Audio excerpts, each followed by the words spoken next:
itu modal adanya Republik. Karena tanggal 29 Desember tahun 49 dalam konferensi meja bundar ditanya, mana Indonesia? Indonesia sebelum itu tinggal 3, Jakarta, Yogyakarta, Aceh. Awal 48 Jakarta telah direbut oleh Belanda. Akhir 48 Assalamualaikum warahmatullahi wabarakatuh, Yogyakarta sudah direbut oleh Belanda. Satu-satunya tinggal yang belum direbut kembali oleh Belanda, Aceh. Maka waktu tinggal Aceh berpusing dia, karena perang dengan Aceh bukan 2 tahun, bukan 5 tahun, tapi 69 tahun. Sampai Belanda, Jepang masuk, Belanda angkat kaki, itu dia tidak berani pergi ke pasar Aceh 2-3 orang Belanda. Pakon, dicatok. Maka Aceh tidak pernah menyerahkan kedaulatan kepada Belanda. Pada waktu itu, salah seorang dalam konferensi itu menyatakan, Aceh. Waktu orang itu mengatakan Aceh, Inggris lihat. Waktu Inggris lihat, kalau Aceh benar, belum pernah menyerahkan kedaulatan Belanda, maka Inggris mengakui Aceh masih ada. Maka diakui oleh dunia Islam semuanya. Maka adalah Indonesia ini dengan masih ada Aceh. Jadi tidak sama Aceh dengan Irian.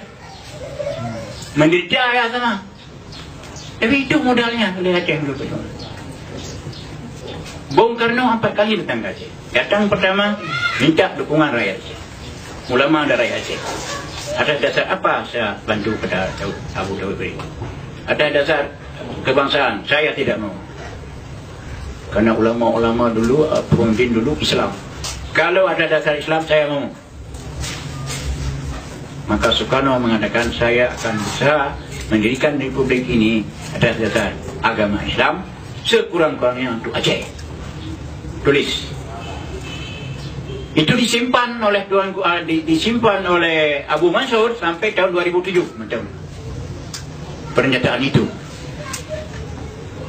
Kemudian yang kedua, minta bantuan Aceh. Kita mengalami hubungan luar negeri yang sulit. Kita perlu pesawat terbang. Tanya, berapa harga pesawat terbang? Saudara Presiden, 25 kilo emas. Mansur, kajak karampokmu, orang kepat. Yang mbak saudara Aceh yang karampok, kita belum kepai dia. Maka dengan surat itu, diterima alun jindul untuk sini, urina untuk dalam bagian. Dalam tempoh 3 hari, dari orang-orang kaya Aceh, musapat 50 kilo lebih. 2 buah kapal terbang. Tanda telah terima emas 50 sekian kilo dari Aceh untuk beli pesawat terbang. Ditandatangani oleh Bung Karno. Disimpan oleh Abu Mansur sampai 2007. Nyatanya mereka tanda terima 2 buah pesawat terbang. Cikal bakal lahirnya Garuda.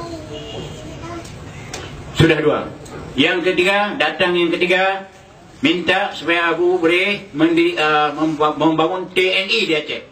Di Aceh tidak ada TNI. Yang mana pasukan mujahidin. Bersindu pimpinan Yasmi, tentera pelajar pimpinan Kolonel Yusuf. 3 ini dijadikan TNI. 3 ini jadi TNI di Aceh. Ya, itu sudah tahun 48. Ya. Jadi oleh karena itu, maka modal pesawat jadi, modal radio rimba raya. Ya. Kemudian apa lagi? Banyak sekali modal. Tetapi apa yang dibalas? Saya katakan ini bukan di sini, tetapi di Gedung Merdeka di Bandung. Waktu bertemu semua jenderal-jenderal pensiunan dan dengan ulama-ulama seluruh Indonesia di sana, saya katakan, apa yang dibalas untuk Aceh? Provinsi Aceh dilebur masuk ke Sumatera Utara. Angkatan pelabuhan Aceh dimatikan. Sabang. Kereta api Aceh dimatikan. Yang dibangun oleh Belanda 1912. Itu belakang. Air susu dibalas ini. Tuba. Kalau saya ditembak mati di sana, ini melanjutkan cita-cita perjuangan Tengku para sultan. Saya katakan. Jadi sesudah itu diam. Itu balasannya. Mungkin dia hilangkan mungkin karena daerah ini tidak ada mungkin.